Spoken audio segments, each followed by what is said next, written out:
I really love your films. And with your permission, if it's okay, what I want to do is do this interview and I can get it out to our virtual audience. And they're all over the country and Canada and UK and stuff. And I just think it's going to be more effective for right now. Sounds good to me. All right. And it was funny. I found out I was doing some research for this interview. You and I both have a Catholic parent and a Jewish parent. Aha. All the best people are half Catholics, half Jews. Do you have a theory about that? I don't. No, but my wife does. I think she's noticed that, like many of the closest people in her life do. I know for me, I feel like it's the ultimate guilt cocktail. But you have both versions of it, and but I think that makes us also loyal in a way. When you always feel obliged to everybody in multiple traditions. I'm flipped. My mother is the Catholic. My dad is Jewish. I was noticed you had the, and then the other thing is we're both born in 77. You're born on my mom's on April 29th. That's your mom's birthday or my mom is April 29th. I was born in 1977. So I was. Got it. So I'm the combination and reverse polarity and okay.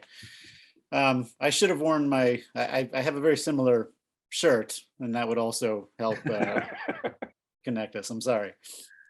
Well, so what I wanted to do is, and let me just ask a few technical questions here at the start. I was thinking about a half hour. Is that okay, or is that too long? Sure. Okay. I really appreciate your time here. And I just ask you a bunch of questions. We'll just have a conversation. And if I'm asking wrong questions, just say like, here's a better question. But I'll do my best. Okay. Well, so, one question I had in my head, and I don't even know that this is the right one, is, it's so funny. I so love mutual appreciation and actually computer chess. We'll get into all of them. It's funny to me how there becomes a shorthand about a movie and everyone will talk about a certain era of movies. And I know you probably hear this all the time and they get that mumblecore title. But the thing that I always felt that movie a lot felt to me like an Eric Romer piece, like My Night at Maud's.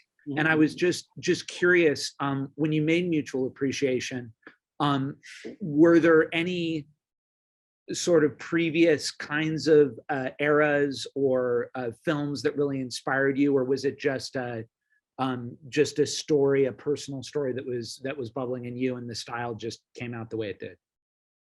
Oh, well, both, I think. I mean, I think it was, certainly a lifetime at that point, a much shorter lifetime of cinemania, kind of filtered through personal experience or vice versa. I'm not sure, but it was a cocktail of all that. But for sure, and obviously, working on that black and white Kodak. See, now I'm forgetting the stock number. I used to be able to quote you the number, but the double X Kodak stock. Which one of the great things about the black and white stocks, you immediately felt they changed so little over time, whereas color, there were always new chemistry,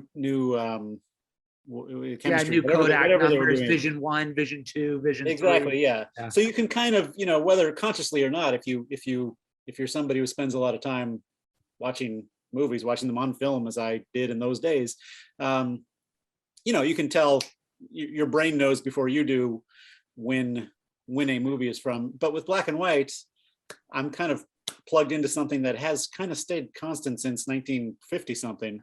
And I love that about it. Of course, I loved being able to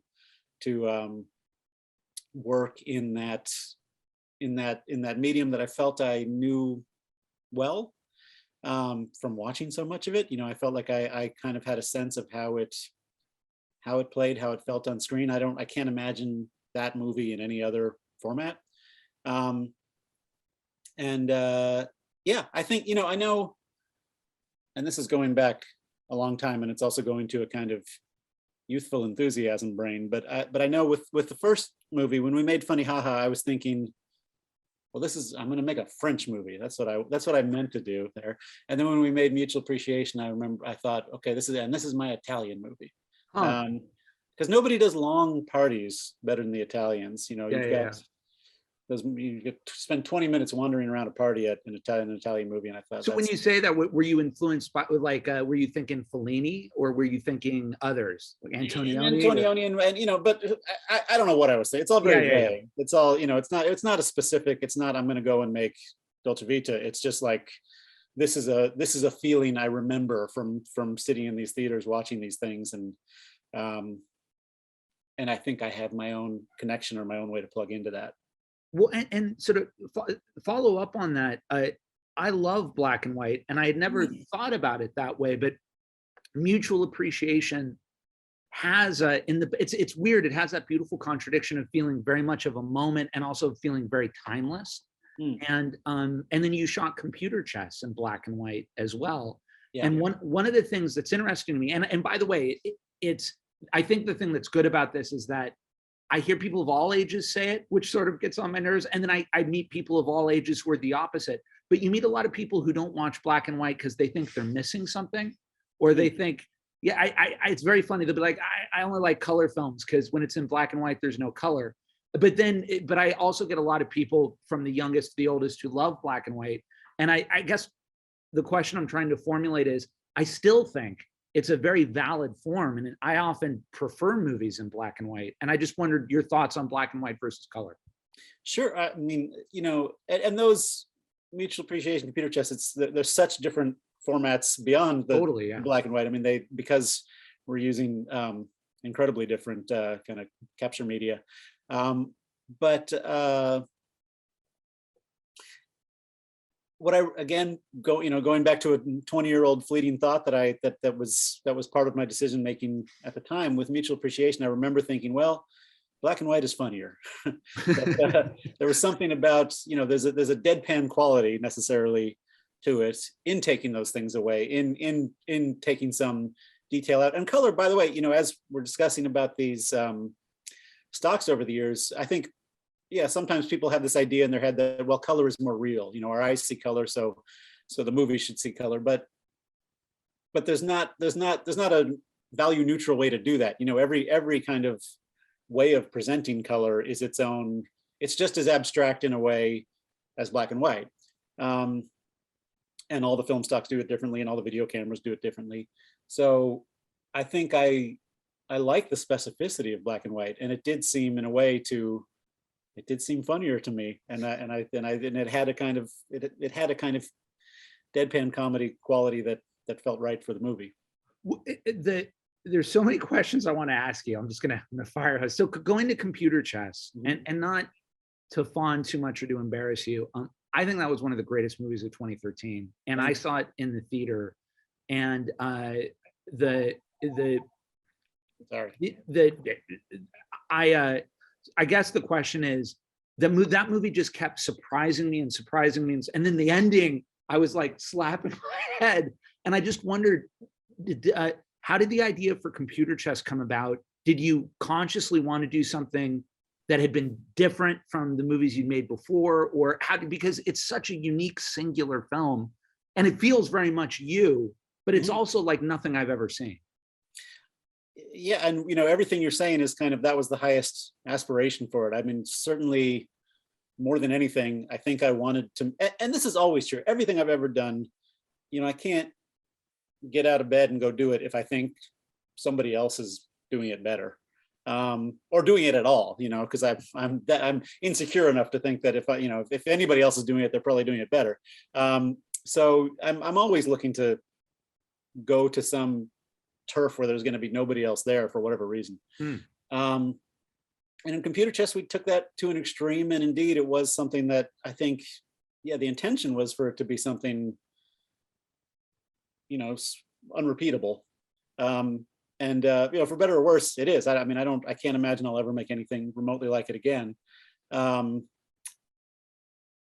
Did you intend for it? Did you start out with it with a sci-fi that you knew it was going to go to a sci-fi place? I don't know what I knew, and it's so hard to reconstruct that. It's such an oddball thing because it lived in the back of my mind for a while. It was and it started with wanting to do something with those cameras. So it's shot on, you know, ancient, early generation video, analog video, which in the old days was recorded to tape. We didn't record to tape. We had this kind of very elaborate and excruciating series of digital converters and time code boxes and things. So this thing that I thought would be lightweight and easy, I thought, oh, we'll just use this old lightweight handheld camera, and then you're connecting that to, like, you know, a stack of boxes. But it came from seeing images from those cameras from that era, which are so unique. It doesn't look like any, it doesn't look like film. It doesn't look like any video that came after. And it was a relatively brief moment in video history. You know, certainly it was before the kind of mass consumer video. So you don't see that much of it. And it is super specific and it's very beautiful. There's something very painterly about it. This effect, I think the obvious effect, or the thing that people really remember for it and that we use a lot in the movie, is that kind of burn-in effect when you, with the tube cameras, when you point at a bright light source and then pull away, that light stays burned into it. And there's something, I mean, that already is this kind of wonderful metaphor for you know, there are ghosts in the image, and there are that these images leave burns, leave trails. I mean, all this stuff is great and it looks amazing. So just from watching some of that old footage and thinking, wow, there's a whole thing here that I don't think has been tapped necessarily. What would it mean? What would it be to do a narrative fiction film in this language? And I'd never seen it before. And it may or may not exist. I mean, you know, you search around and you see there's some things out there, but there's not a lot. And so I started with that, and then I know very little about chess. I know even less about computers. But I stumbled on I read something that kind of mentioned the existence of, you know, these early computer chess tournaments, and for whatever reason that just lodged in my head. And I thought that would be the thing. That's what you could shoot on these cameras. That would be the story to tell. And that was it. That was all I had. You know, it was just in there for years. And then a filmmaker buddy at one point, I was having breakfast with a friend and we were talking about, you know, impossible projects or things we would never do because they were too crazy. And I said something about that, and he dared me to write a treatment, and I did. And I don't remember much about that process. I think it was, I believe it was while my wife was pregnant with our first child. So that's like a whole period of history that's kind of wiped from memory, you know, because then you don't sleep for 2 years after that. And at some point, it was just, you know, this 8-page document that I had in my drawer. And a year or two later, some years later, I was trying to get a much more conventional project going, and that wasn't happening. And because I was now a new father at this point, I thought, oh my God, if I don't do something now, I'll never do anything again. So I pulled this thing out, and it was the craziest leap off a cliff. You know, I felt like I had a brief window to do it. I called up the guys who ended up producing the movie, Houston King and Alex Lipschultz, and I said, guys, I've got this 8-page document. I don't have a script. I want to shoot this in a kind of experimental format that I don't know how to do yet. I don't have a cast. I don't have any money. It's a period piece on a kind of obscure topic that I don't really know anything about. They're going to be swingers. Yeah, and we go in 3 months. Are you in or you out?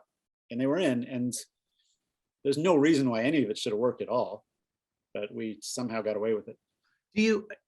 I don't know that this is the right way to ask it, but you often hear filmmakers talk about a version of the story you said where they had a more conventional idea that wasn't moving, and the one that they thought no one would do becomes the one they did. Do you have any thoughts? But that thing is exciting. I mean, what you just said would excite me if I had money. I mean, I'm sure I'd be like, I don't know if we're gonna, you know, what's gonna happen, but that's an exciting idea. Do you have any thoughts? That's why you don't have money, Craig. Because you think things like that are exciting.